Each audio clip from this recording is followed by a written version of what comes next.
안녕하십니까. 저는 16학번 이경진이라고 제주 한국사 탐구 발표 과정에서 저는 제주 4.3 사건에 관해서 알아보고 발표를 준비하였습니다. 네.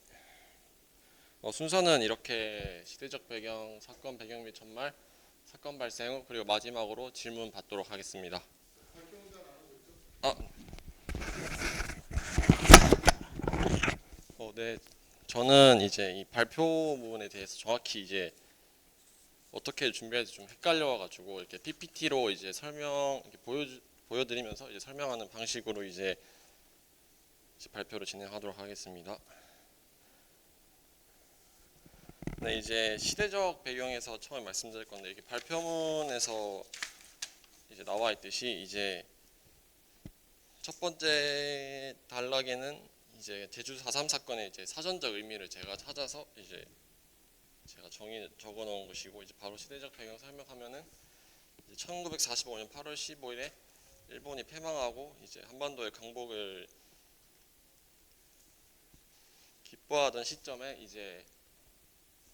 그 한반도 북쪽에는 소련군이 주둔하여 가지고 그것을 본 미국은 한반도가 사회주의가 되는 것을 막기 위하여 일본에 있는 이 미군들을 한반도 남쪽에 주둔하게 되었습니다. 그래서 강복 후 미소련의 냉전 체제가 시작되고, 왜냐하면은 이 강복 이후로 하여더라도 아직 한반도는 독립을 스스로 독립할 수 있는 힘이 아직 없었기 때문에 소련과 미군으로 이렇게 통치가 되는데 1차 미소 공동위원회가 무엇이냐면은 1945년 12월에 미국이랑 영국, 소련 의무상들이 모스크바에서 한반도 통일 정부에 대해서 수립을 논의하였는데 이 해에서 만들어진 것이 미소 공동위원회이고, 여기서 어떻게 할까 하였지만은 1차 미소 공동위원회 결렬이 되었습니다. 그리고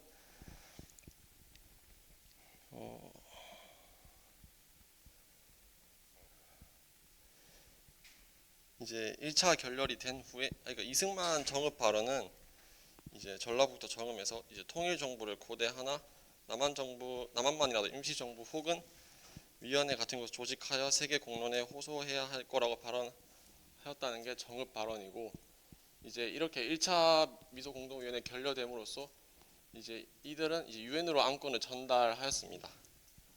그리고 유엔에서는 1947년 11월 14일에 유엔 감독하에 남북한 총선과 결의를 지시하고, 이것은 남북한 인구비례 국회의원 선거인데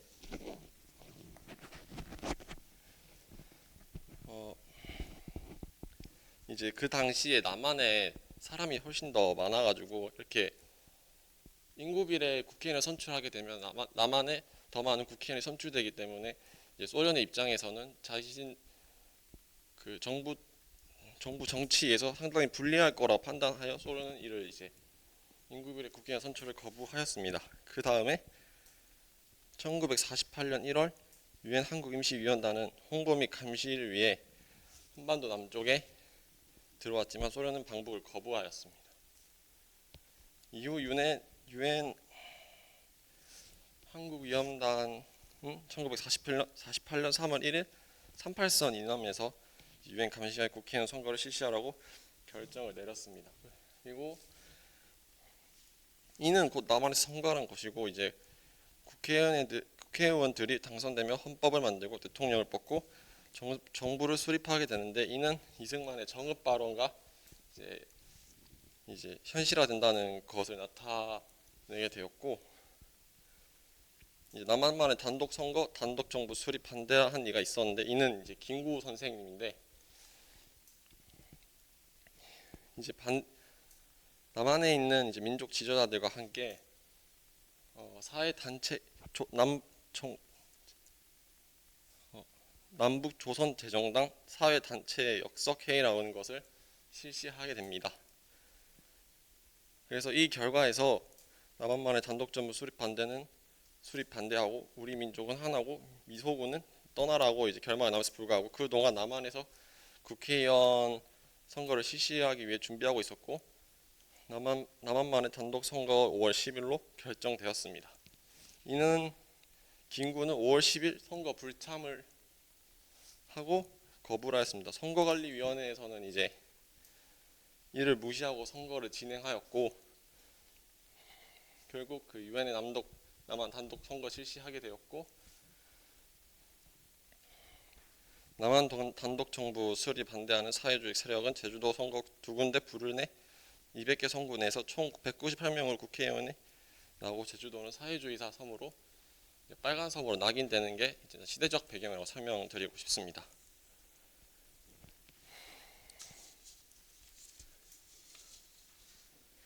이제 사건 전말 및 배경을 이제 설명드릴 건데 사진으로 보여드림으로써 이제 어떠한 정확히 이제 이런 글로는 정확히 이해가 안 될 수도 있기 때문에 사진을 첨부해왔고 이게 발표문에 나와 있는 듯이 이제 말씀드리면은 1947년 3월 1일 3.1절 기념 제주도 대회가 열리는데 이는 정신 계승과 자주 독립을 기치로 제주도 내 10개면 내에서 열린 행사입니다.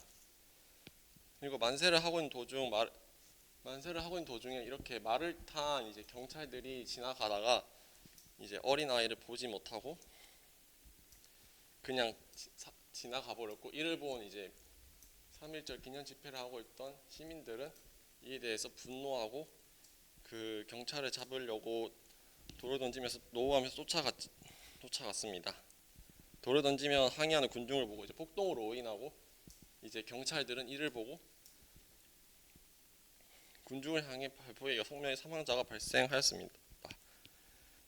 제주도민들은 이제 이에 대해서 진상 규명과 발포 경찰 책임 규명 즉 책임자 처벌을 요구하였지만 제주도 경찰서에서는 발포 태세를 갖추고 계속 위협하였고 이제 그런 사과가 없자 이제 제주도민들은 이제 3.10 총파업을 돌입하게 됩니다. 이제 이것은 여기 잘 보이실지 모르겠지만 그 제주도 중문지서 경찰관 담화에 따르면은 이제 오늘까지 치안 확보라는 숭고한 정신을 봉직하였으나 근본 발포 사건을 말미암아 그 희생적 정신은 수포가 되었다. 그러므로 우리들은 이 악독한 명령을 복종할 수 없었으므로 직장을 떠난다라고 하였고 이제 그 이후 이제 서북 청년회라는 것을 입도를 하는데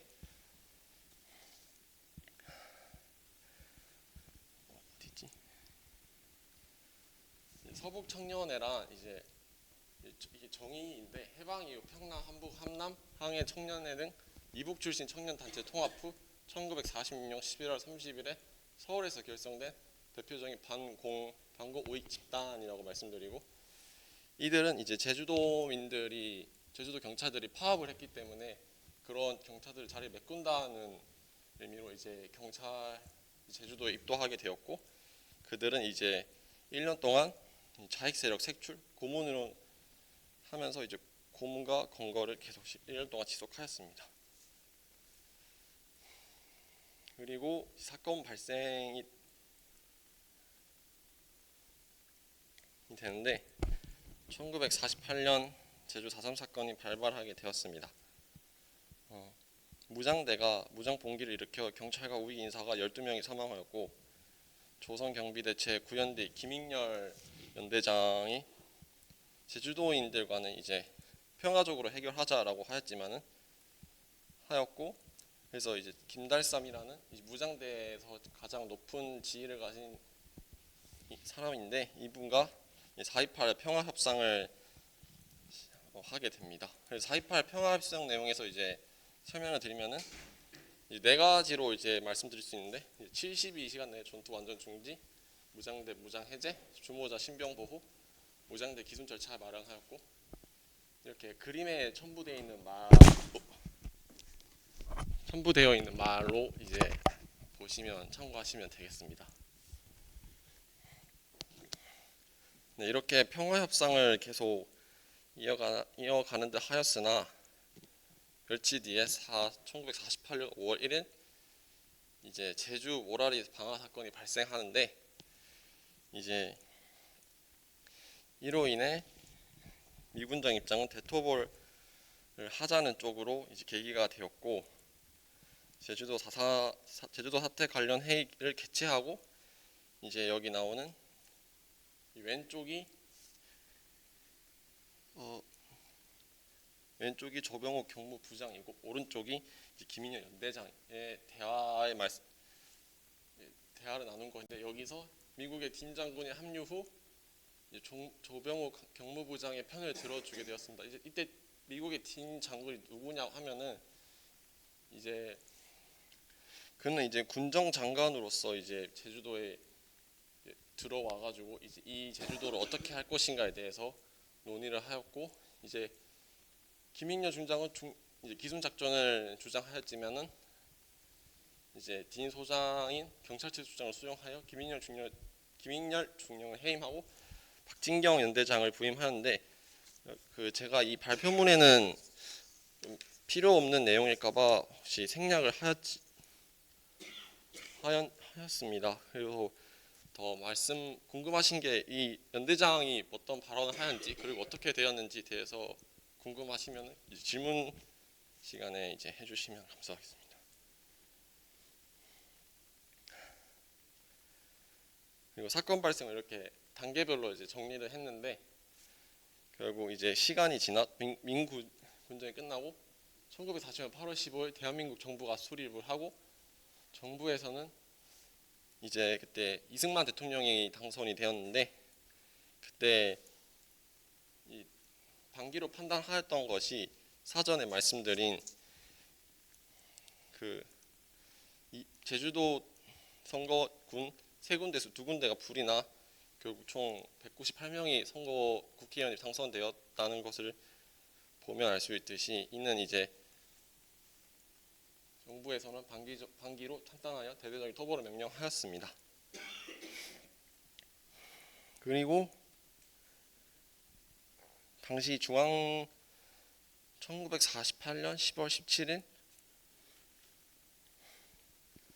이제 초토화 작전을 선포하였는데, 이는 해안선으로부터 5km 이내의 지점 및 산악지대 무허가 통행 금지라고 하였습니다. 왜냐하면은 이제 그 무장대들이 상대적으로 이제 힘이 많이 약하고 세력이 약하다 보니까 산 주위로 숨어가지고 이제 그들을 피살하고 하려고 하였던 것을 간파하고, 이제 해안선 그 산 부근에 머문 주민들을 해안선 밖으로 내몰고 나머지를 토벌하겠다는 생각으로 이제 해안선으로부터 5km 이내의 지점 및 산악지대 무허가 통행 금지를 내렸고, 이제 그로 인해 침입자는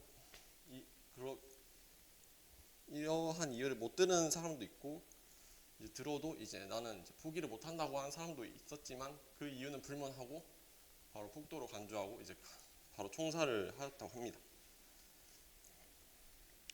그리고 정부는 이제 여수에 주둔한 이제 군부대 이제 제주도인들을 토벌하라고 명령하였지만은, 그들은 왜 같은 나라 민족을 이렇게 말살하냐 이러면서 여순 반란 사건이 발생하고, 1948년 10월 19일 여수 주둔 제14연대 병사들이 제주 4.3 사건의 진상명을 거부하고 단독 부수립 반대하였습니다. 이들은 미군 철수를 주장하고 여수 순천 등을 점령하는 사건이 발생합니다. 그 후 이제 제주도에 중산간 소개령이 내려지는데, 중산간 주민들이 무장대 가담할 우려를 차단하기 위해 집단 이주를 명령하였고, 이제 무장대 보급을 차단하기 위해서 마을을 불태웠습니다. 그래서 이 초토화 작전을 선포한 뒤에 이제 저 중산간 주민들을 그 해안선을 제외하는 그 산 주변에 있는 그런 사람들을 이제 이주하라고 명령하였지만은, 이제 무장대 이제 그를 거부하고 이렇게 총살이 발생한 거고, 이제 그리고 1948년 11월 17일 제주도에 계엄령을 선포하게 됩니다. 그리고 이제 사건 발생 후 이제 도민 희생에 말씀드리면은 25,000명에서 3만 명 가까이 도민들의 9분의 1 희생이 당하고 희생자 33%가 노약자 여성이었습니다. 그리고 여기 제주도 4.3 사건이 이제 토벌하는 과정에서 여러 가지 사건이 발생을 하였는데 제가 알아본 것은 총 3가지로 알아보았고 이 비약동산 총살 사건은 제가 따로 준비를 했지만 여기에 넣지 못했습니다. 그래서 2가지 일단 먼저 말씀드리면은 그 사건 내용은 이렇습니다. 표선면 가실 학살 사건에서는 이제 동굴에서 이제 노인들과 손자 한 살을 급히 냇가로 데리고 피신하였고 하지만 이 아기 울소리가 새어나가서 진압군은 그들을 나오라 하지 않고 그냥 바로 굴 속으로 수류탄을 던져서 가족은 운명을 한 사건이고 그리고 빌레목굴 학살은 주민 28명이 굴 안에 숨어 지내다가 토벌대에 들키고 그중 토벌대 3살 어린이의 2다리를 잡고 바위에 패대기 학살시키는 등 남녀노소 15명이 희생된 사건이 계속 발생하였습니다. 제가 영상을 추가적으로 준비를 하긴 하였는데 시간 관계상 이제 생략을 하도록 하고 여기 PPT에는 없지만은 여기 마지막 노무현 대통령이 제주 4.3 사건에 대해서 진상보고서 채택 후 제주민들에게 사과하는 역사적인 사건이 발생하는데 이것도 제가 링크를 준비하였습니다.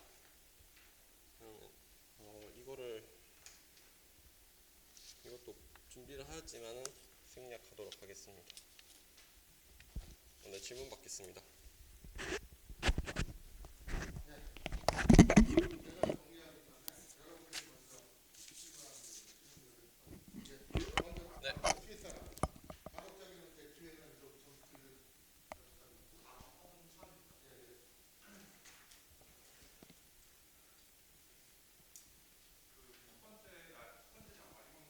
네. 네. 네.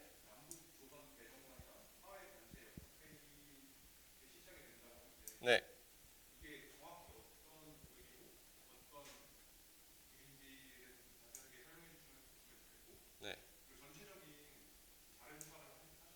네. 네. 출처는 일단 전반적으로 그 한국민족문화 대백관 사전이라고 이제 거기서 제가 출처를 구하였고, 네. 그리고 남북조선재정당 사회단체 역석 회의라는 것은 김구 선생님이 반대하시지 않았습니까? 남한만의 단독 정부 수립을. 그래서 그가 이제 북한으로 넘어가가지고 그들과 대화를 해봐서 우리들끼리 이제 결정을 해서 우리가 하겠다라고 하였고, 이제 제가 이거에 대해서 조금 더 자세히 알아봤는데 이제 그 결말을 좀 더 이제 4가지로 말씀드리면은 그 회의에서 나온 것 첫 번째가 외국 군대 즉시 동시 철거, 2번째 외국군 철수 후에도 내전이 발생하지 않는다.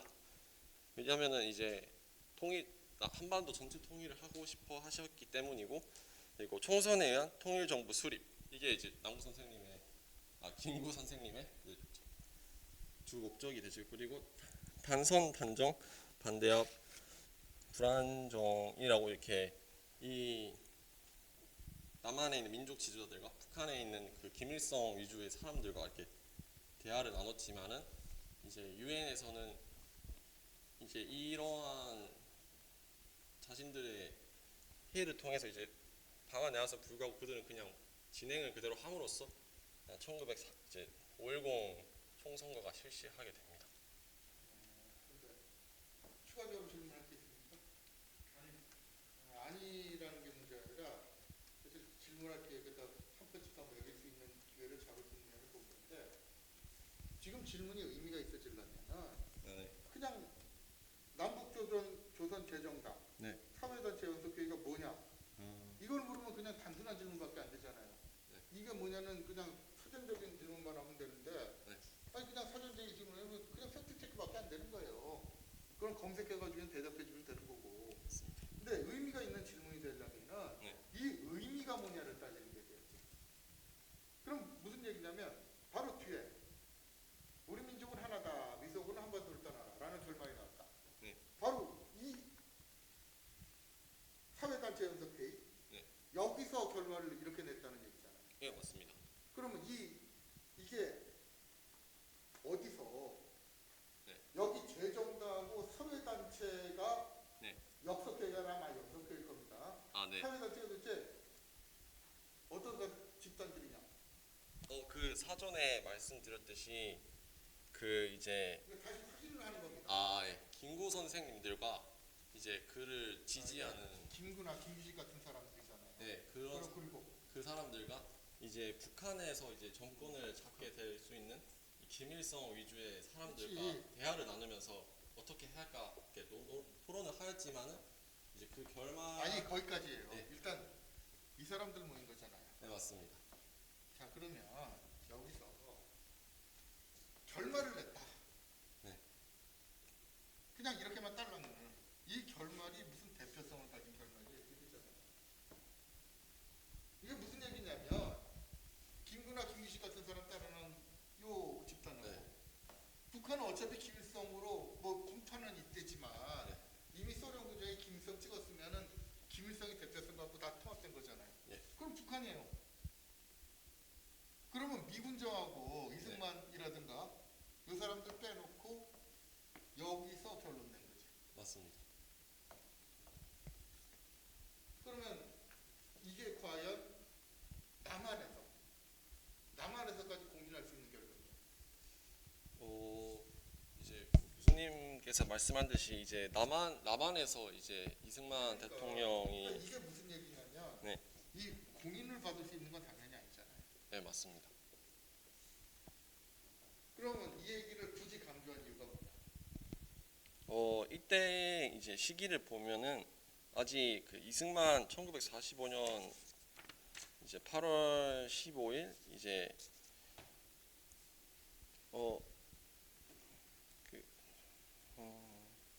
찾기 전에 질문의 내용이 뭐였죠? 제가 질문한 거.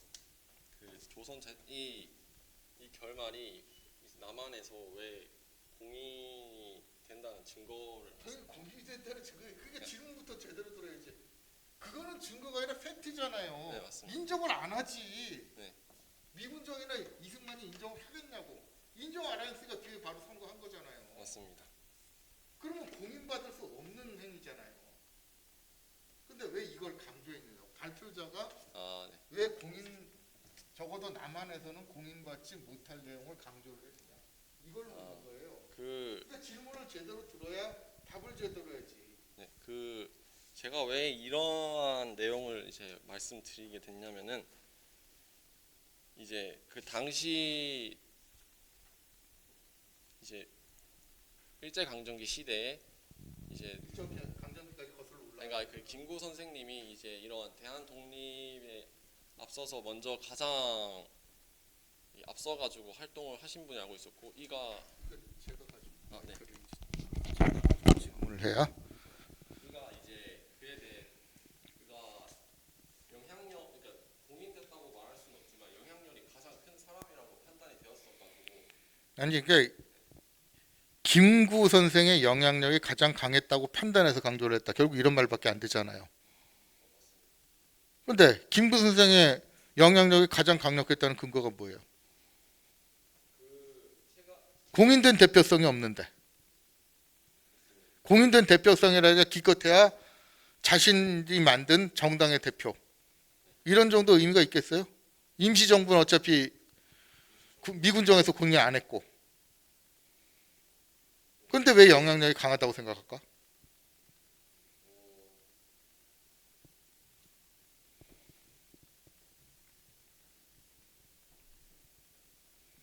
영향력이 강하지 않다는 게 바로 자기 얘기에서 드러나잖아요.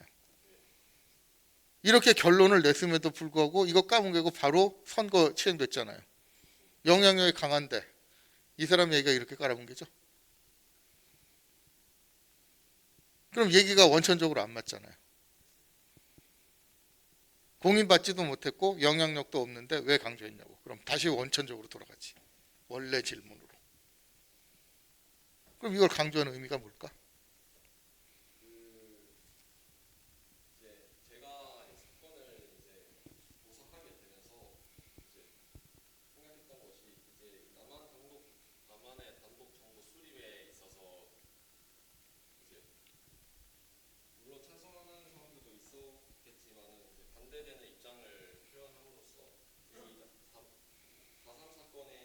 그러니까 영향력은 없었지만은 단독성 정부 수립에 반대하는 움직임을 중요하게 생각했다는 얘기밖에 안 되잖아요.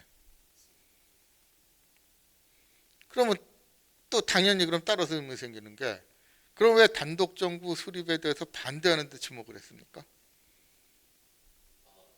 그 대답을 말씀드리면 이제 그 일제 강점기가 오기 전에는 조선이라는 이제 한반도 전체성을 두고 그들은 이제 하나의 민족으로 판단을 민족으로 생각을 민족까지는 몰라도 하나의 국가였던 건 분명하잖아요. 그건 그냥 팩트인데 뭘 그렇게 강조를 해요? 이게 분단된다는 것을 이제 그가 반대를 하고 이런 거라고 생각합니다. 아니 그렇게 이제 중언부하면은 오히려 이해를 하는데 방해가 되지. 그보다 정확하게 말하면 거꾸로 뒤집어서 분단된 게 아쉬운 거잖아요. 그러니까 분단을 막기 위한 노력에 대해서 주목을 한다. 이렇게 돼야 되잖아요. 근데 분단을 막기 위한 노력을 주목한다. 이거 민족문화대백과에서 베꼈다 그랬죠. 자, 그럼 여기 있는 사람들한테 민족문화대백과사전이 어떤 건지 아는 사람? 그냥 백과사전이잖아요. 그러니까 백과사전 필자예요. 이게 그나마 항목에 비중이 있으니까 조금 길 겁니다. 그냥 백과사전 필자의 아쉬움이잖아요. 근데 역사를 냉정하게 보면 이 공인 못 받다는 걸 왜 강조를 하냐면은 지금 한국 사람들 입장에서 분단돼가지고 피해받는 거 많잖아요. 여러분들도 당장 군대 끌려가고 이게 평화롭게 지내가지고 통일돼 있고 지금 뭐 영구 중립이라도 돼 있으면 군대 그렇게 많을 필요도 없고 여러분들이 젊은 나이에 황금 같은 시기를 군대 끌려가가지고 그렇게 개인 인생에 엄청난 희생을 감수할 필요도 없고 뭐 이런 문제를 비롯해서 분단돼서 피해보는 게 많으니까 아쉽죠. 근데 그 아쉬움을 표시하는 게 역사입니까? 역사는 냉정하게 봐야죠. 그렇게 아쉬우니까 반대하는 사람을 주목하면 좋은데 사상까지 연결되는 과정에서 이 움직임을 주목했다면 이게 실효성 있는 움직임이었을까? 이것도 냉정하게 생각을 해야죠. 그 당시 주도권을 쥐고 있는 게 누굽니까? 적어도 남한에서는 미군정이잖아요. 그 미군정은 애초부터 소련군정도 마찬가지인데 분단이 고착화된 이유 중에 하나가 서로 기득권을 잡고 있는 자기 지역에서 그 권리를 놓고 싶지 않은 거잖아요. 그러면 분단부터 시작해서 근데 한국 사람들이 갈라서져서 분단됐습니까? 그 강대국들 놀리고 그 강대국들이 그 여기 현장에서 그걸 대표하고 뭐 전문 용어로 말하면 앞잡이 그 짓을 하는 게 양쪽 군정인데 양쪽 군정에서 서로 못 믿겠다고 이미 결론 내려놨으면 아무 의미 없는 행동이잖아요. 그냥 애처로운 저항 정도지. 근데 그 애처로운 저항에 불과한데 그것도 또 한 가지 문제는 이게 조금 좀 남한 쪽에서 보수계 쪽에서 보면 아니 김일성이하고 지하고 둘이서 결정하면 되는 거냐. 아까 설명할 때 그 측면에서 보면 나중에 큰일 날 소리 나오는 거야. 특히 이 주제는 말이 현대사지 현대사가 왜 연구하기 곤란한지 압니까? 바로 현실 정책하고 연결이 돼버리잖아요. 그런데 이렇게 결론 냈을 때 굉장히 여기를 주목한 이유 중에 하나가 주한미군부터 시작해서 소련군 미군 나가라. 미군 나가도 내전 안 벌어진다. 안 벌어졌어요? 전쟁 벌어졌을 때 미군 전력이 없어가지고 미군이 나가는 게 어떤 의미인지는 알아요? 그 당시 전력 비교를 해보면 남한은 경비대예요. 아예 미국 외교문서에 남한은 경비대 수준을 묵는다고 나와. 근데 북한은 국방군 개념이에요. 전면전을 치를 수 있는 국방군하고 경비대하고 붙으면 뻔하잖아요. 그럼 김일성은 지금도 왜 뭐 지금은 좀 약해졌지만 지금 의미가 달라졌지만 왜 70년대까지 그렇게 주한미군 철수했는지 몰라요. 미군 없으면 어떻게든지 직접 봤잖아요. 한 60년대 70년대까지만 해도 자주국방을 왜 외쳤는데 여러분들 세대는 이해를 못하겠지만 우리 세대 어릴 때는 항상 걱정하는 게 남침이에요. 한국전쟁 때 당해봤거든. 그런데 통일하는 건 좋은데 무슨 의미를 가느냐. 주한미군 나가래. 소련군 나가는 건 나가나 마나야. 나가도 어차피 북한 쪽은 국방군 전력 갖추고 있거든. 그런데 경비대 정도밖에 안 되는 국군을 두고 미군 나가라. 이거 보수계 쪽에서 보면 뭐라고 그럴 것 같아요?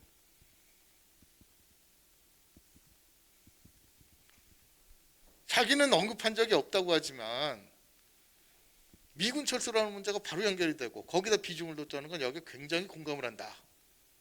이런 얘기로 해석이 돼버려요.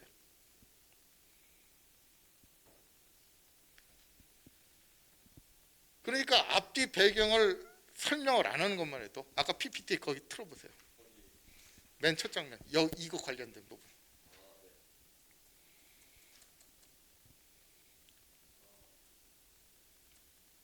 발표문도 그렇지만 자 PPT에서 이 부분을 어떻게 설명하고 있습니까? 그냥 한 줄이죠. 이런 의미가 아닌 거 설명 자체를 아예 안 하고 건너가면서 말로 때웠다고 설명을 했다고 한 거예요. 그 자기가 여기다 한 줄 쓴 게 여기도 아니고 발표문에 쓴 의미가 어떻게 되는지 어떻게 해석될지에 대해서 생각도 안 하고 한 줄 썼고 내가 말로 몇 마디 보탰으니까 설명이 됐다 라고 하면 나는 이렇게 주장하게 돼버려. 미군 철수를 주장해 김일성이하고 얘기해가지고 김일성이가 평화를 보장했다, 내전 안 났다, 이거 보장했으니까 소련군 미군 철수하고 통합해가지고 어떻게든지 통일운동을 해야 된다, 이렇게 주장했다고 생각하지만 이거 잘못하면 적화통일 지지한 꼴이 돼요. 그러니까 역사를 얘기할 때는 아무리 불편해도 그 당시 상황에 대한 얘기를 해야죠.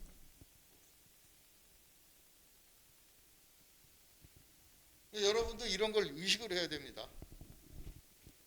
나는 그냥 팩트만 얘기했다고 하는데 팩트 중에서 몇 가지가 빠져버리면 그 팩트는 특정한 정파의 주장을 지지하는 게 돼요. 그리고 이게 뭘로 연결이 되냐면 이거 이제 질문이 안 나왔으면 제가 하려고 그랬는데 어차피 말 나온 김에 연결될게요. 이 발표문 전체에서 주장하는 게 뭡니까? 왜 이걸 또 묻느냐면 단순한 팩트만 나열하면 발표라고 할 수가 없죠.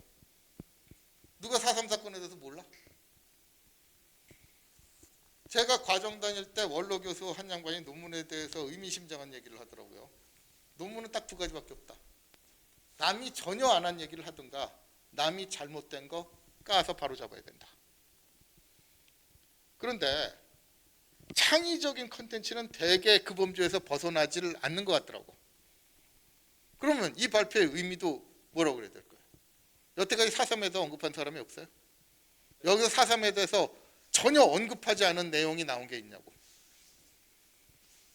그럼 독창적인 팩트를 가지고 설명한 건 아니죠.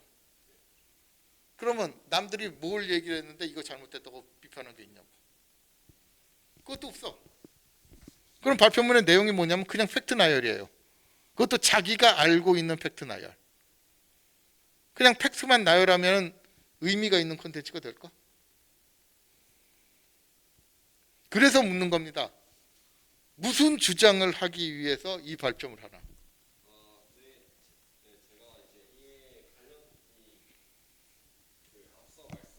예, 그걸 발표 목적이라고 정리할 수 있겠죠. 그 대백과사전에서 이제 제가 이게 정확하게 어디를 찾아봐도 나와 있지 않기 때문에 저도 의문점을 가지고 이렇게 조사를 좀 해보게 되었는데. 자, 그렇게 대답을 하니까 벌써 이 조사가 이건 조사라고 얘기하기도 민망할 만큼의 부실이라는 게 나오잖아요. 근거를 얘기할 때 그거 누가 잘 찍어줬어요. 백과사전. 백과사전이 조사 대상입니까? 요즘같이 검색 엔진 잘 발달된 시대에는 그냥 치면 나와요. 그게 조사냐고. 그럼 왜 베이스가 민족문화 대백과사전이 돼야 되냐고. 백과사전은 기본적인 상식을 모아놓는 데입니다. 그런 기본적인 상식밖에 안 되는 정보를 갖다 놓고서 뭘 바랬어? 그런 목적이 뭐냐고. 제가 이제 이게 조사를 하면서 궁금했던 점이기도 한데 이제 요 제주 오라리 방화 사건에 대해서 이제 이 사건의 이 배경이 좀 궁금한 점이 많이 생겨가지고 아니 사건의 배경이 궁금하면 무슨 개인적인 궁금증을 여기서 털어놓는 자리입니까? 이 사건 사건에 대해서 한 분량을 이제 아니 또 중원부원 할 테니까 미리 못을 박아두면 이런 겁니다. 이 발표라는 게 뭐라고 생각을 합니까? 이거 그냥 자기 푸념하자고 하는 자리라면 의미가 없어요. 그런 술자리 술이나 한잔하면서 잡담이나 하지. 발표라는 거는 중요하다고 공인되는 정보를 전달하고 설득하는 겁니다. 그런 의미가 있는 내용이냐고. 그러니까 다시 잔소리로 돌아가면 이 내용이 강의실이니까 이거 그냥 팩트 나열밖에 없잖아요 라고 하고 끝날지는 모르겠지만 이게 졸업 후에 사회에 나가서 인생이 걸린 중요한 자리에서 발표가 된다면 어떻게 되겠냐고. 다시 예를 들어 이게 방송사에서 4.3 특집해라 이거 나왔다 이거야. 그럼 뭐라고 그래? 여태까지 다른 방송에서 수십 번도 더 때린 얘기 여기다가 지 주관까지 집어넣어가지고 이거 방송으로 내보낼 거야 이렇게 나올 거 아니에요. 그럼 이런 발표를 중요하게 기회를 특집으로 기회 줬는데 이런 거나 기획안으로 냈다. 혼자 죽어요? 그 팀 그냥 다 깨지는 거야. 팀만 깨지면 다행이게. 아까 얘기했던 것도 반복해요. 윗대가리 다 멍청해가지고 이 내용 그대로 나갔다 이거야. 이 내용 본 시청자들이. 특히 앞에 내용 보고 보수계에서 이거 적화통일을 뭐 이렇게 나와서 적화통일 지지하냐? 이런 문제는 정치적으로 민감하기 때문에 이 정도 나오면 되게 잡아요. 이런 것만 잡는 전문가들 한둘인 줄 알아요. 그냥 막 쏟아내면. 그러니까 목적이라도 분명해야 될 거 아니에요. 나는 이게 무슨 주장을 하려고 이걸 만들었다는 거라도 있어야 저 주장을 하는 과정에서 뭐 이런 얘기 저런 얘기 나왔겠구만 이라고라도 하지. 그것도 변명이 안 되겠지만. 그래서 그 차원에서 정리를 해보란 말이에요. 제가 이 4.3 사건의 발표한 목적은 이제 이렇게 제주도 방화 사건이 발생한 데 있어서 이제 그 북한 쪽에 있는 이제 사회주의 세력이 이에 대해서 이 사건의 일부분에 개입이 돼가지고 이렇게 큰 사건이 발생했다고 말씀드리고 싶은데 그 사전적 의미에서는 아니 그러니까 뭐 이게 무슨 얘기예요? 그러면 지금 얘기한 대로 하면은 4.3 사건의 배경은 사회주의 세력의 개입이다? 이렇게 주장하고 싶은 겁니까?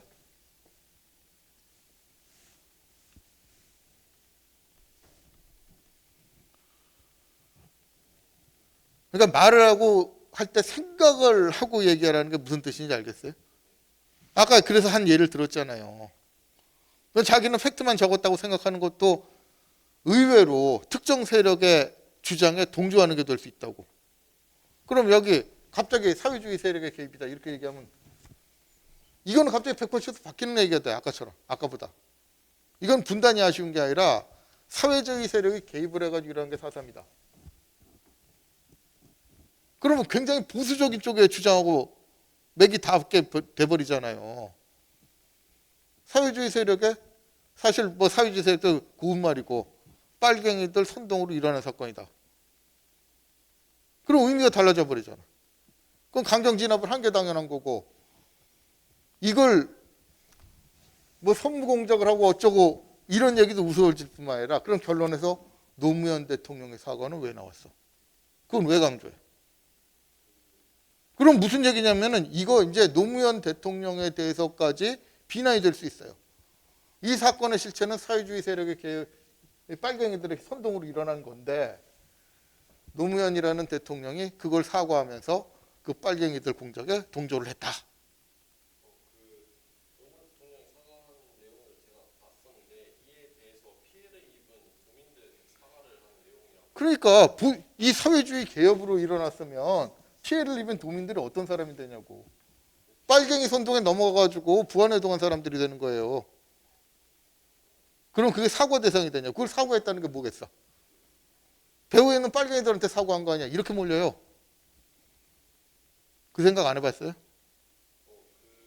생각한 것은 이제 그 배후 세력들과 전혀 관련 없는 그냥 일반인들이 큰 피해를 받았기에 그 인들에 대해서. 자, 그렇게 얘기하면 뭐가 되냐면은 이게 관계없는 무고한 백성의 피해.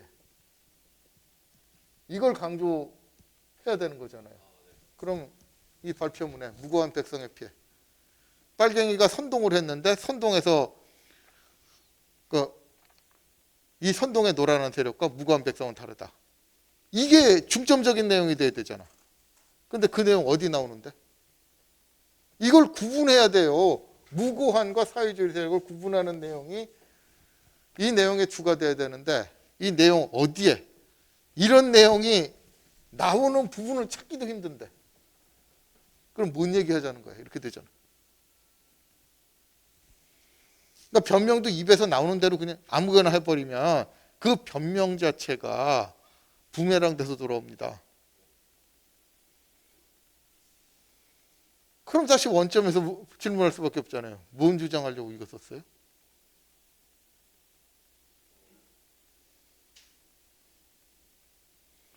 그러니까 변명을 못하면 미리 최악의 답변을 최악이라고 할 수 없는데 그래도 제일 쉬운 답변이 아무 생각 없이 백과사전 뺏겼어요.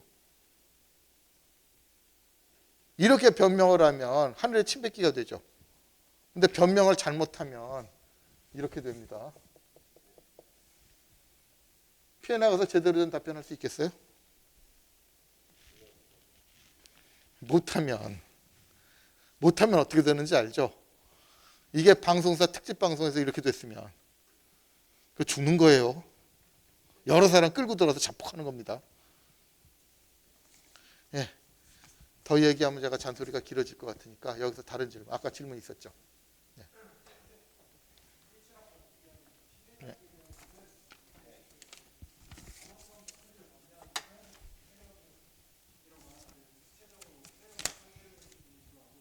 자, 어디요?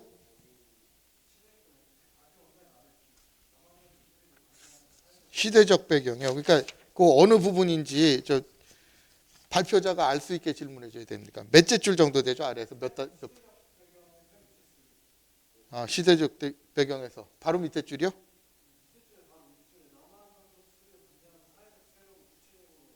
아니 그러니까 시대적 배경에 몇 번째 단락?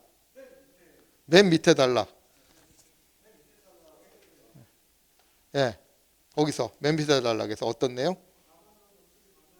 예, 그러면 맨 밑에 줄이라고 그러면 되겠네. 맨 밑에 세 줄.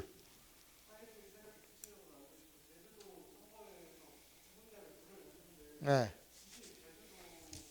예, 이거 좋은 질문입니다.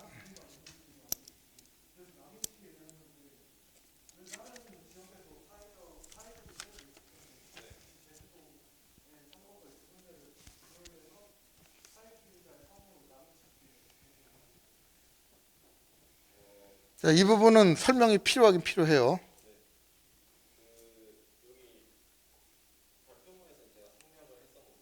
생략을 하는 게 발표문에 나와 있는 내용이잖아요. 그것도 읽어요. 남한의 단독 정부 수립을 반대하는 사회주의 세력은 제주도 선거구 두 군데에 불을 내 200개 선거구에서 총 198명의 국회의원이 나오고 제주도는 사회주의자의 선빨간섬으로 낙인되었습니다. 이 부분 얘기하는 거잖아요. 근데 발표문에 없다는 내용이 뭐예요?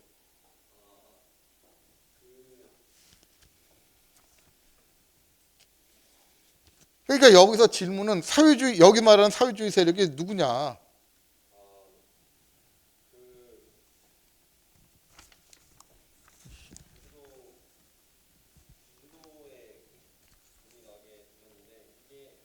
제주도에 불이 나게 된 무슨 말을 정확하게 얘기를 해야지. 제주도 선거구에 불이 난 거잖아요. 선거를 치러야 되는 그 구역에 불을 내버린 거잖아요.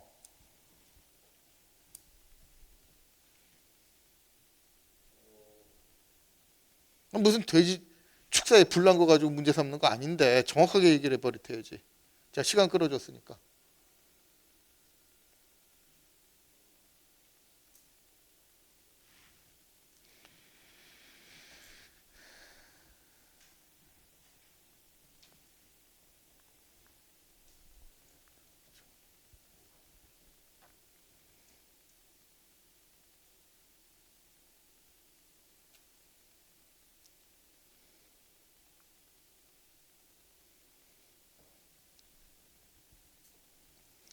침묵이 흐르는 건 원래 금물입니다.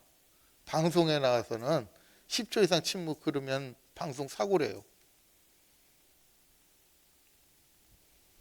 방송이었으면 이미 방송 사고 낸 겁니다.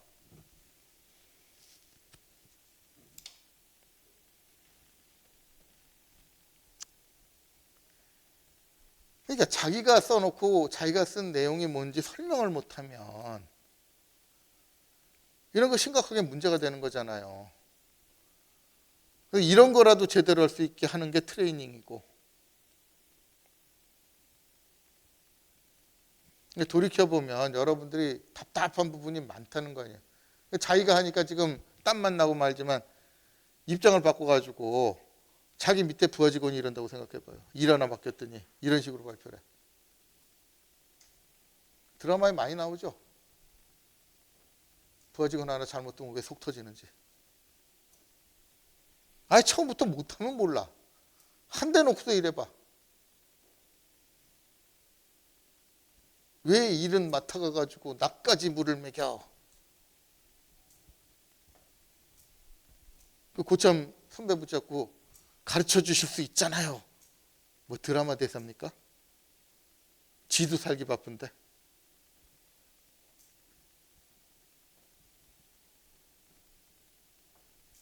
그렇게 다 일일이 가르쳐 주는 사람이면 뭐하러 밑에다 둬. 자기가 혼자 다 하지. 차라리 2명이 건비 나한테 달라 그러지.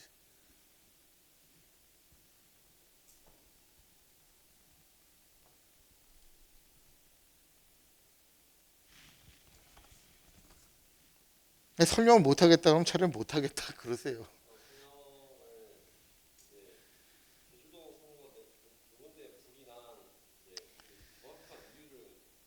정확한 이유가 아니라 불이 난 게 아니잖아요. 불을 낸 거지. 방화를 한 거지. 그러니까 이거 백과사전 그냥 베꼈다는 얘기밖에 안 되는 거잖아요. 누군가가 불을 냈는데 그걸 사회주의 세력이라고 부른 거잖아요. 그리고 불을 왜 냈을까? 자기가 써놓고도 몰라. 아니 200개 선거구에서 왜 198명이겠냐고. 선거구 2군데 불 냈다며. 선거 못한 거잖아요. 개표를 못한 거잖아. 선거 방해한 거예요. 제주도에서만 선거가 안 된 거야. 그럼 국회의원 선거에서 특정 지역에서 불질러가지고 방화로 선거를 못했다. 심각한 문제가 아니겠냐고. 그러니까 심각한 문제에서 제주도가 빨간 섬으로 낙인되었습니다. 그냥 이걸 팩트로만 하면은 빨갱이들이 불질러서 선거 방해했으니 찍히는 게 당연하지 않느냐. 이런 논리인 것처럼 들려. 그럼 그 얘기 하자는 거냐고.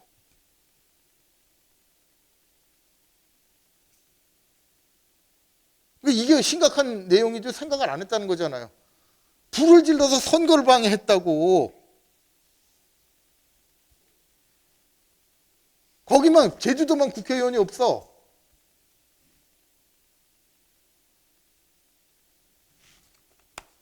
그러면 이게 빨간 섬으로 낙인 찍히는 게 당연하다. 이 주장을 하기 위해서 이 얘기한 거냐고.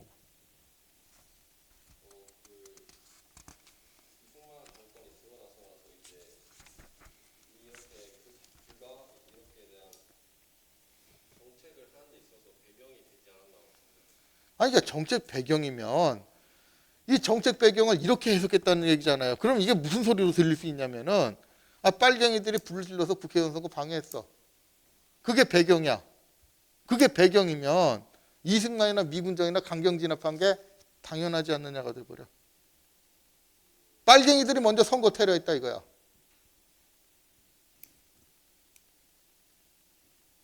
무슨 얘기가 되는지 모르고 얘기한 거예요. 그냥 이렇게만 팩트를 써놓으면은 빨갱이들이 불을 질러서 선거 테러하고 선거 방해했어요. 제주만 국회의원 안 나왔어. 비상사태지. 이렇게 돼버린다고.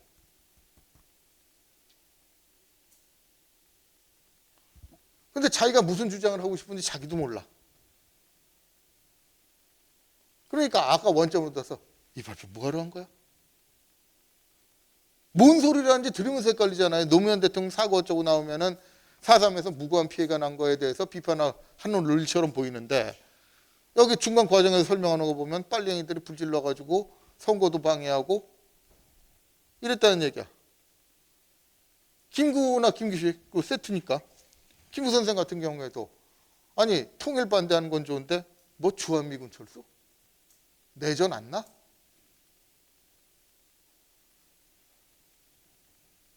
그러면 그 김구 선생이 가가지고 이런 주한미군 철수하는데 김일성한테 이용당했다는 얘기를 하고 싶은 건지 아니 뭐 통일 안 된 걸 아쉬워서 그랬다는 얘기인지.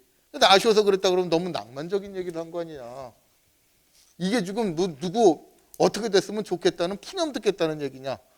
우리 분단이 걸린 문제인데 우리가 그 영향을 지금도 받고 있는데 그 문제에서 해석인데 뭐 이렇게 통일됐으면 좋겠다고 가가지고 아무 얘기나 하다가 김일성한테 이용당하고 그래도 좋다는 얘기냐. 이렇게 나올 거 아니에요. 그럼 도대체 전체적으로 뭔 얘기를 하고 싶은 거냐고. 그러니까 적어도 이런 소리 듣기 싫으면 내 앞에 있는 사람들이 들을 가치가 있는 정보를 주는 거예요. 그냥 내가 발표를 때우기 위해서 뭐 위에서 미션 내려왔으니 대충 시간이나 때우고 점수나 받아보자. 이런 마음으로 하면 이건 뭐 십중발구 사고지.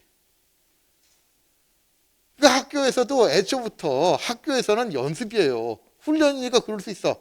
근데 훈련은 실전처럼 해야 되잖아요. 훈련이니까 어영부영하려면 뭐하러 해? 어영부영하는 버릇 가지고 실전 들어가면 바로 죽이는 거예요, 그거. 지만 죽는 게 아니라 지 주변 사람까지 다 끌고 들어가. 결국 아무 생각 없이 그냥 백과사전에 있는 내용 베꼈다는 얘기밖에 안 돼요.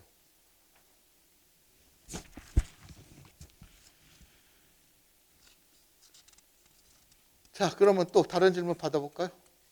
네, 하나 더 하시죠.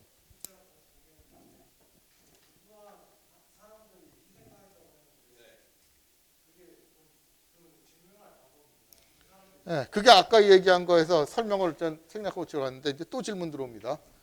무고한 백성이 피해봤다는데 그 무고한 백성은 어떻게 구별할 것이냐? 그럼 구별이 돼야 될 정도냐? 그러니까 지금 무고한 백성이 있다는 거는 뭐 선거도 테러를 하고 사람들 선동하고 했던 사회주의 핵심 세력이 있다는 얘기가 돼버려요. 그 사람들은 제주도의 일반 민중들하고 전혀 정서가 같지 않았는데 걔네들은 자기들 목적으로 선동을 한 거고 일부는 선동에 넘어갔지만 그 선동하고 아무 상관도 없는 사람들이 많았다. 그 사람들도 피해를 봤다. 이런 논리가 돼야 돼요. 그럼 무고한 사람은 어떻게 구별해낼 것이냐. 그리고 사회주의 세력이라고 해서 지칭한 사람들은 제주도민의 일반적인 뜻하고 달리 무고한 백성들의 뜻하고 달리 행동을 했다는 근거는 뭐냐. 그게 사건의 전말을 설명한 거하고 어떻게 연결되냐. 이 문제가 고구마 줄기처럼 쫙 연결돼서 딸려 나와야 됩니다. 설명할 수 있어요? 그 구분을 못하면 뭔 소리를 한 거야. 구분이 안 되면 무고한 백성의 존재가 증명이 안 돼요. 아니 사회주의 세력이 있었다며 선거 테러 했다며 여기서 말한 거 하면 인정하는 것밖에 안 돼요. 그럼 선거 테러를 해놓고 거기에 대해서 대응 나가는데 그 대응 나가는데 동조를 했다는 얘기밖에 안 돼. 그러면 설명을 할 때 뒤에 이제 사건의 경과에서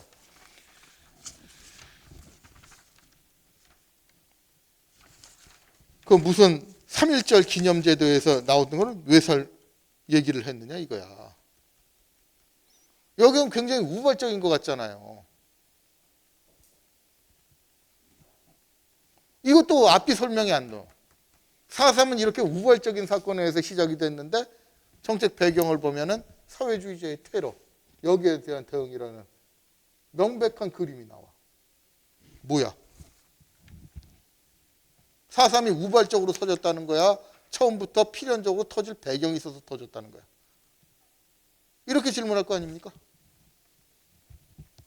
그럼 발표자는 무슨 생각을 가지고 쓴 겁니까?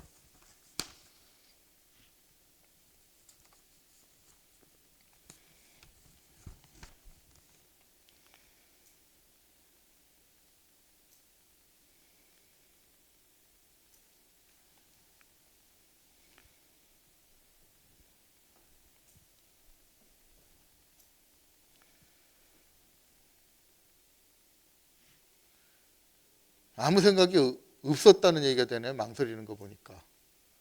자, 그러면은 다른 거 디테일한 사실을 설명하면서 그걸 발표하는 방향으로 갈 수밖에 없는데, 그걸 하나 계기가 단서가 되는 게 제주 오라리 방화 사건. 그냥 5월 1일 우익 청년들이 마을에 불을 질렀다, 이 내용밖에 없잖아요. 오라리 방화 사건은 좀 더 구체적으로 설명을 해줘야 앞뒤가 연결이 되지. 그럼 오라리 방화 사건에서 좀 구체적으로 설명해 볼래요?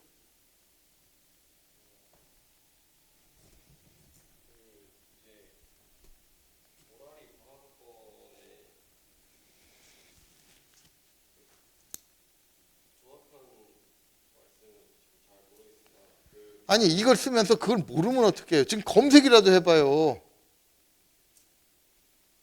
아니, 자기가 비중 있게 인용한 사건을 무슨 사건인지도 모르고 인용을 했다. 이거 원래 망신거리예요. 아니, 무슨 사건인지도 모르는데 왜 비중 있게 인용을 했냐고. 그리고 이게 앞뒤를 설명하는데 중요한 단서가 되는데, 왜 그러냐면 오라리 방화 사건이 설명이 돼야 여기서 미군정이 왜 대토벌을 하자는 쪽으로 바뀐 계기가 돼. 바로 뒷문장에 나오잖아요. 이 사건이 뭔지 알아야 미군정이 대토벌 쪽으로 태도를 변화시키게 된 계기가 설명이 될 거 아닙니까? 근데 뭔 사건인지도 모르겠대. 그럼 이것도 아무 생각 없이 베낀 것밖에 안 돼요. 그러니까 어디 가서 중요한 발표를 하러 가면 여기저기서 베껴가지고 나왔다. 자기가 베끼면서도 베낀 내용이 뭔지도 몰라. 이 정도면 최악 아닙니까? 아니, 사회 나가서 이렇게 일할 거냐고. 이렇게 일하면서 월급 달라 그래요? 월급 달라는 게 아니라, 아니, 이러면서 취업을 시켜달라 그래? 아, 대학 졸업을 하면 고급 노동력으로 취업하고 싶다는 거 아닙니까? 근데 이게 고급 노동이 할 수 있는 최기본이잖아요. 기본을 못하면서 취업을 시켜달라. 아니, 입장을 바꿔놓고 생각해봐. 내가 기업주라면 취업시켜주고 싶겠냐고.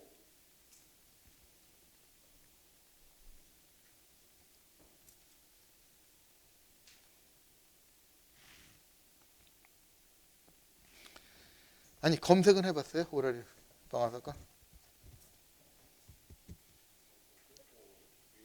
아니, 컴퓨터로 안 돼요?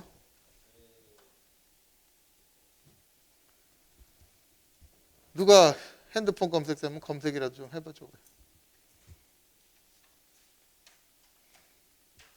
아유, 그거 뜯지 말고 핸드폰 가져와서 해요. 그럼 차라리. 그래도 툭 뜯어버리면 어떻게 저걸.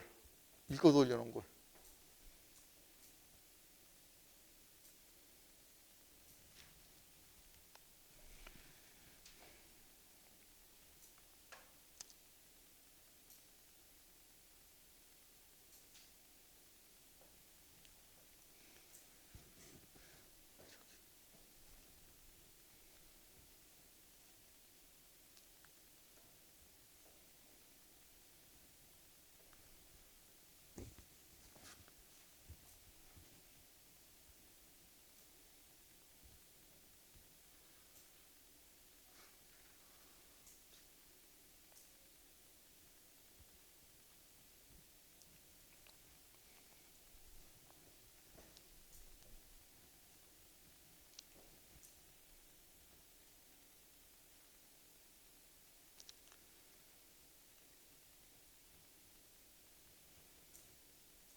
혼자만 보냐고.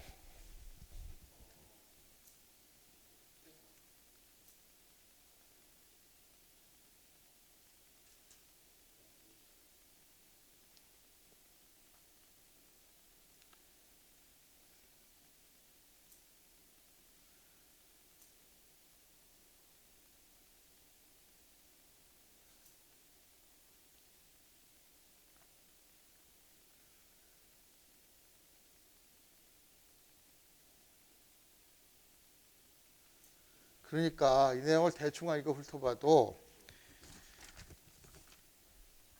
이 무장 우익 청년단이 오랄이라는 마을에 불지른 거잖아요.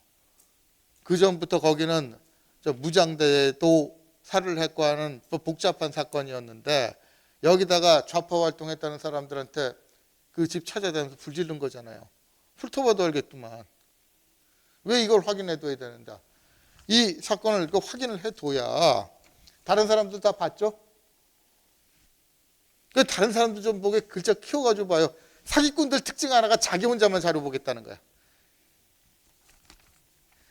자, 이러면은 이게 왜 뒷거하고 연결되냐면은 우익 청년들이 불지른 사건이에요. 본질이 기본적으로. 근데 미군적 입장이 대토벌을 하자는 쪽으로 변하는 계기가 됐다.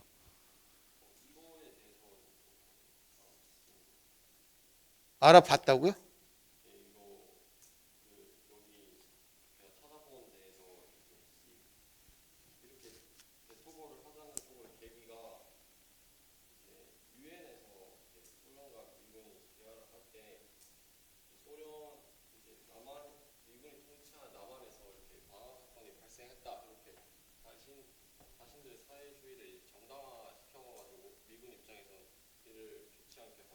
아니, 사회주의를 정당화시킨다는 게 뭐예요? 우익 청년들이 불질른 사건이잖아요. 근데 무슨 사회주의 정당화시킨다는 얘기가 왜 나와?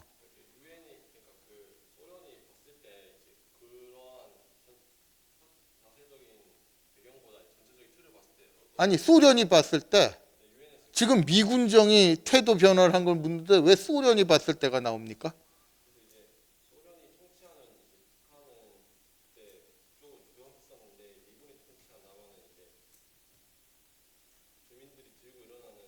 아, 그렇게 자꾸 동서답을 해요. 아, 그게 아니라 질문의 본질이 뭐예요? 우익 청년들이 불을 질렀잖아. 우익 청년들이 불을 질렀는데 이걸 계기로 미군정의 태도가 대토벌적으로 변화했다며.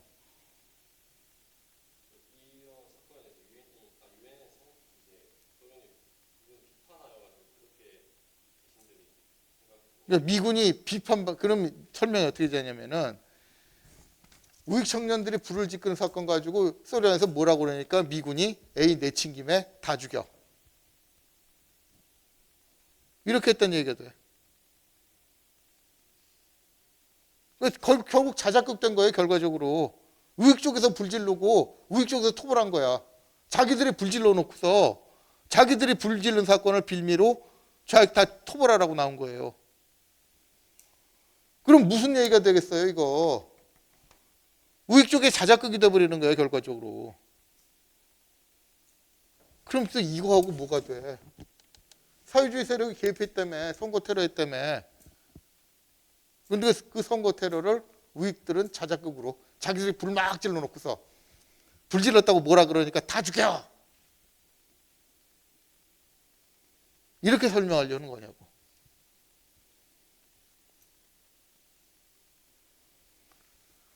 그러니까 현대사가 왜 어려운지 처음부터 얘기를 했죠. 이거는 의도하지 않아도 팩트만 얘기를 해도 정치적으로 해석되는 분위기가 있는 게 현대사입니다. 그런데 아무 생각도 없이 이렇게 얘기해버리면 지금 얘기하면 양쪽에서 다 욕먹어요. 우익 쪽에서 뭐라 그러겠어? 사회주의 세력이 개입해가지고 테러한 거. 김구는 이용당했구만. 이런데 뒤에 가가지고는 이게 결국은 우익들이 불질르고 이걸 계기로 미군정이 대토벌을 해가지고 일본진 거죠. 뭐야? 뭔 얘기를 하고 싶은 거야? 그러니까 그 소리 안 들으려면 이 팩트들의 인과관계를 설명을 잘 해야지. 근데 그 설명에 대해서는 없을 뿐만 아니라 물어봐도 대답을 못하고 그냥 끄떡끄떡. 침묵으로 일관하고 있어요. 이 발표가 듣는 사람한테 뭘로 들리겠냐고. 그리고 그게 수업 중에 발표가 아니라 콘텐츠로 제작이 돼가지고 알려졌다.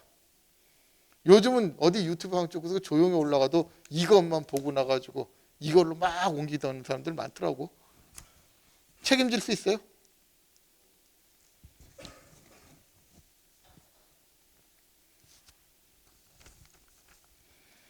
그러니까 이 사건이 이런 식으로 막 전개가 되면 뒤에 여순 반란 사건까지 이상하게 돼버려.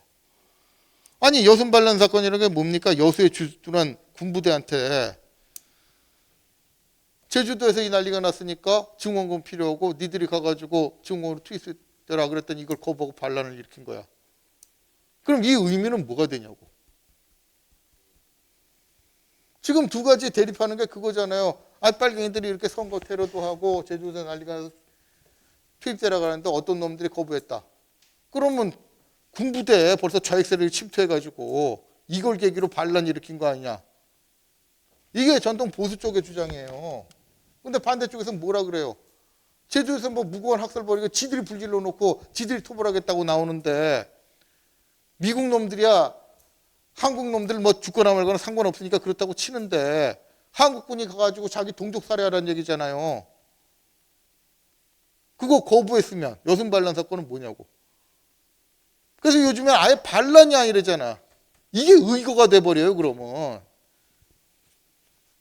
광주 학살처럼 자기 백성들 진압하라고 보낸 걸 거부한 게 돼버리는 거예요. 그 의미가 180도 달라지는데 그것도 아무 생각 없는 거잖아요. 지금.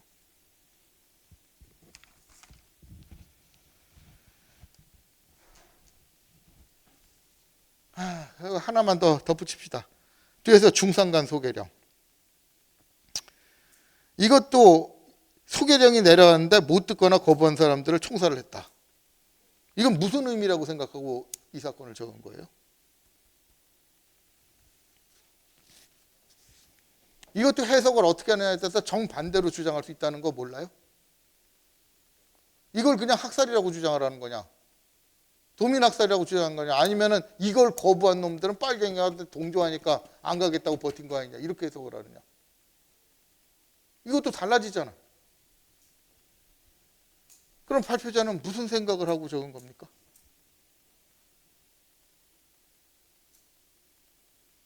그러니까 이것도 그냥 베껴놓은 거예요, 그럼.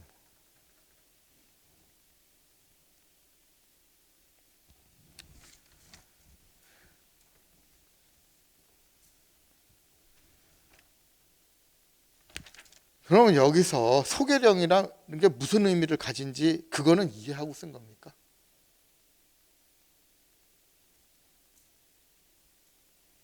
참.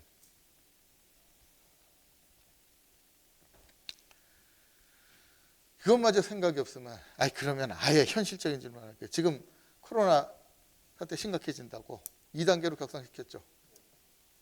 뉴스에 계속 나오대. 카페는 안전먹으면 배달만 하고 9시에 식당에 뭐 술 먹는 거 다 못하고 그 명령 내려졌을 때 업주들 입장이 어떨까? 그러니까 이거는 분명히 질병, 전염병이 문제가 되니까 명분이 있는 짓이잖아요. 그런데 이 명분이 있는 짓조차 그 명령을 받는 사람, 명령을 내리는 사람 지가 손해보는 거 아니야. 문을 닫건 말건 명령 내리는 정부 관리들이 굶어요. 그런데 문 닫은 사람들은 그게 자기 생계야. 돈 못 벌면 그냥 파산하고 망해요. 그 가게 문 닫으면 뭐 먹고 살아. 그 사람들한테는 죽으라는 소리로 들린단 말이에요. 그럼 소개령은 그거보다 덜할까? 똑같기보다 더하지. 이거는 제한만 하는 거지. 소개령은 다 나오라는 거 아니에요. 근데 대부분 그때 농민이라는 거 몰라요? 그럼 농민이 자기 살고 있는 데서 농사 짓고 사는데 딴 데로 가래. 딴 데 가면 집 있고 농토 있어요? 그거 다 주나? 아니 딴 데 가서도 농사 짓고 잘 먹고 잘 살 수가 있으면 거기 다른 사람들이 왜 안 갔겠어? 갑자기 뭐 이 몇백 명, 몇천 명만 되더라도 그 사람들 이주시켜서 먹고 살 터전 만들어주는 게 쉬운 건 줄 압니까? 근데 어느 날 갑자기 그냥 나가래. 있을 리가 없잖아. 그러면 이 사람들 보고는 죽으라는 소리인데 못 가겠어. 탕. 지금 자녀분들 영업하지 마쇼. 우리 굶어 죽어요. 탕. 그랬다는 얘기예요. 그럼 이걸 만행으로 적은 거냐 이거야. 그냥 팩트만 적어 놓으면 그 팩트 가지고 이게 무슨 의미를 가진 건지 알겠냐고. 그러니까 여러분들한테 오늘 수업을 통해서 강조하는 거예요. 여러분들한테 조사해라고 그러면 지금 이거 똑같이 해요. 심지어는 백과사전 베껴. 백과사전은 상식밖에 없는 거예요. 상식만 소개하자고 하는 거야. 근데 상식만 소개하는 것도 이런 문제. 지금 역사를 대상으로 하지만 이건 역사가 아니라 거의 정치 문제화 될 수도 있는 거거든. 그런 문제는 단순한 팩트를 가지고도 어떻게 해석하느냐가 이렇게 극단적으로 갈릴 수 있어요. 현실적으로 그 논쟁이 있고. 근데 아무 생각 없이 그냥 팩트만 베껴가지고 여기저기 뿌리고 이걸 발표하고 내놓는다. 심지어는 이걸 콘텐츠화한다. 이거 백발백중 사고라는 거 이해 못 하시겠어요? 하다못해 사고는 치지 말아야 되잖아요. 그러니까 왜 트레이닝이 중요한가? 여러분들한테 그냥 시간 때우라고 이런 거 하자는 거 아닙니다. 실제로 해보면은 여러분들한테는 지금 고급 노동을 맡길래야 맡길 수 없는 수준이라는 거잖아요. 그런데 나 대학 졸업했으니까 고급 노동하는 기획부서에 넣어달라. 회사에 나가면 80, 90%가 거기 지원을 해.